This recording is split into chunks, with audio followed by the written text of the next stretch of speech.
Pernah nggak sih Anda merasa frustrasi banget waktu berurusan sama layanan publik? Kayak suara kita tuh nggak didengerin sama sekali? Nah, gimana kalau saya bilang sebenarnya ada loh sebuah alat yang kelihatannya sederhana, cuma survei, tapi ternyata punya kekuatan buat mengubah itu semua. Yuk kita bongkar bareng-bareng cara kerjanya. Coba deh, lihat gambar ini. Suasananya penuh sesak, antriannya panjang, terus ada aura ketidakpastian gitu ya. Mungkin pemandangan kayak gini udah nggak asing lagi buat sebagian dari kita. Pertanyaannya simpel aja sebenarnya. Gimana kalau keluhan Anda itu bukan cuma jadi angin lalu, tapi benar-benar diolah jadi data yang bisa mendorong perbaikan nyata? Oke, biar kita benar-benar paham akarnya di mana, kita harus lihat masalah ini dari kacamata manusia ya. Coba kita simak 3 cerita yang saya yakin mungkin banget akan terasa familiar buat Anda. Nah, yang pertama, kenalan dulu sama Ibu Siti. Coba bayangin di posisinya. Ini udah ketiga kalinya loh beliau bolak-balik ke kantor pelayanan, udah antri berjam-jam.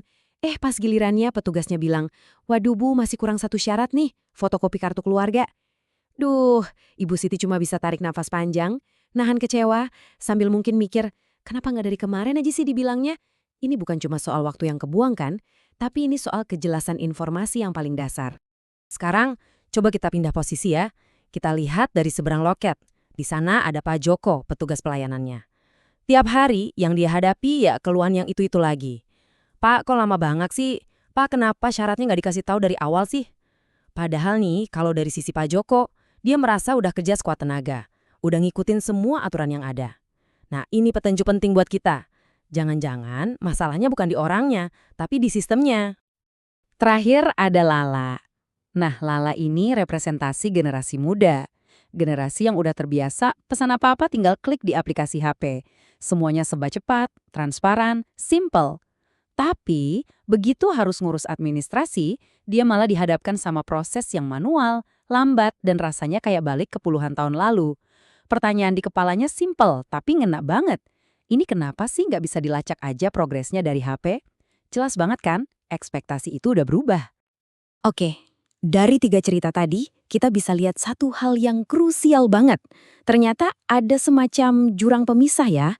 Jurang antara cara penyedia layanan memandang kerjaan mereka dan cara kita sebagai pengguna merasakan layanan itu. Nah, di slide ini kelihatan jelas banget jurangnya. Coba lihat. Di satu sisi, dari kacamata penyedia, mereka merasa prosedur kan udah kami ikuti. Tapi di sisi lain, yang kita rasakan sebagai pengguna apa? Ini kok membingungkan ya, dan lama banget. Nah, perbedaan cara pandang inilah yang jadi biang kerok ketidakpuasan publik. Ada kutipan menarik nih dari akademisi Duyanto yang ngerangkum masalah ini dengan pas banget. Beliau bilang, aspirasi atau harapan warga itu naiknya cepet banget kayak deret ukur. Sementara kapasitas pemerintah buat berbenah itu naiknya pelan-pelan, aritmetik, selangkah demi selangkah. Akibatnya apa? Jarak antara harapan dan kenyataan ini jadi makin lebar. Dan ini tantangan besar yang harus dijawab. Oke, kita udah lihat ya masalahnya apa, akarnya di mana. Sekarang saatnya kita ngomongin solusinya. Karena ternyata udah ada loh sebuah mekanisme yang memang dirancang khusus buat menjembatani jurang yang tadi kita bahas. Pertanyaannya jadi simpel kan? Gimana caranya kita nutup jurang yang makin lebar ini? Terus, gimana caranya biar penyedia layanan itu benar-benar ngerti apa yang kita rasakan dan apa yang kita butuhkan sebagai pengguna? Dan jawabannya ada di Survei Kepuasan Masyarakat atau yang sering disingkat SKM. Tapi tunggu dulu, penting banget nih buat dicatat. Ini bukan kuesioner asal-asalan ya. SKM itu alat ukur resmi yang hukumnya wajib dilakukan oleh setiap unit layanan publik. Tujuannya apa? Ya untuk mendengarkan suara Anda dan mengubahnya jadi rencana perbaikan. Dan proses ini beneran serius loh, dan juga transparan loh. Pertama, SKM itu wajib diadakan minimal setahun sekali. Kedua, hasilnya nggak boleh cuma disimpan di laci kantor, tapi harus dipublikasikan secara terbuka biar semua orang bisa lihat. Nah, dari hasil inilah lahir yang namanya Indeks Kepuasan Masyarakat atau IKM. Anggap aja ini rapor publik, yang akhirnya bisa memicu persaingan sehat antar instansi. Siapa yang paling bagus pelayanannya? Oke, terus apa aja sih yang sebetulnya diukur di survei ini? Aspek-aspek apa yang dianggap paling penting buat menentukan kualitas sebuah layanan publik? Totalnya ada 9 elemen kunci yang dinilai. Kita bisa kelompokkan ya. Pertama, soal prosesnya, ini menyangkut kejelasan persyaratan, gampang atau enggaknya prosedur, dan tentu saja kecepatan pelayanan. Kedua, soal hasilnya, yaitu kewajaran biaya atau tarifnya, dan kualitas produk layanannya. Nah, yang terakhir, dan ini penting banget, adalah soal manusianya. Gimana kompetensi dan perilaku staf, cara mereka menangani pengaduan, sampai ke kualitas sarana dan prasarana fisiknya. Nah, kalau kita ngomongin pilar yang terakhir tadi, sarana dan prasarana, ini menarik banget karena cakupannya itu dalam. Ini bukan cuma soal gedungnya kelihatan bagus atau megah, tapi lebih ke soal inklusivitas. Coba lihat, apakah ada jalur landai buat pengguna kursi roda, apa ada kursi prioritas buat lansia, ibu hamil, atau teman-teman disabilitas.